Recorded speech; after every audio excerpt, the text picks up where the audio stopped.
in Eid al-Adha, can we slaughter on behalf of the dead people? The answer is yes.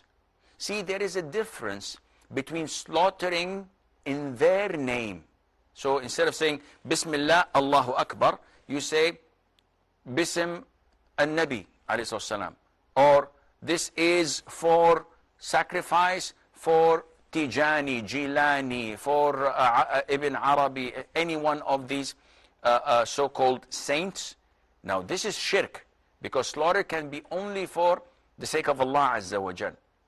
However, if I slaughter Bismillah Allahu Akbar for the reward to go to some of my deceased relatives or friends or loved ones, there's no problem. The slaughtering is for Allah, but the reward is given to them.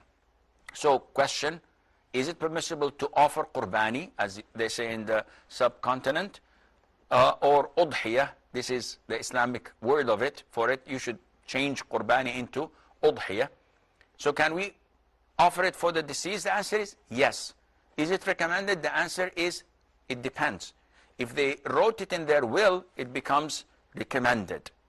But if one is wanting to do it for the love of his father, for example, then this is not necessary, because one sheep you include while slaughtering it in the intention that your father, your mother, your grandfather are all included in this. And this is why the Prophet ﷺ, who is our messenger, did not slaughter more than one for his family and one for his whole ummah.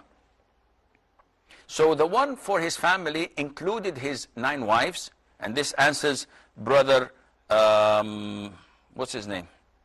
Brother Muhammad from Saudi Arabia, the last caller. This answers your question. The Prophet, when he slaughtered 1 ram, ﷺ, this included his 9 wives, this included Khadijah, who had passed away, and all the one of among his relatives who died. One is enough. If it were recommended to slaughter 1 more, then the Prophet would have done it, but he slaughtered 1 for him and for his family. Therefore, it is not recommended to slaughter on behalf of the dead in udhiyah, in the qurbani. What about the Prophet ﷺ? This is even worse, because now it becomes an innovation. Question, why do you want to slaughter a sheep for the Prophet ﷺ? He says, because I want the reward to go to the Prophet ﷺ. If you slaughter a sheep on your behalf, the reward would go to the Prophet ﷺ. When you pray, who taught you how to pray? My father. And who taught him? His teacher, etc., the companions, the Prophet. So the Prophet ﷺ always is accredited whenever we do anything good. And that is why he is the elite and the highest level in paradise, and he is the one who will be given al-wasila. And he is the one who will be given the great grand intercession on the Day of Judgment.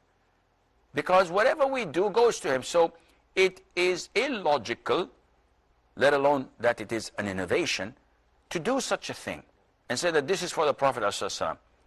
None of the companions had done this. So again, the deen, the religion is complete and perfect.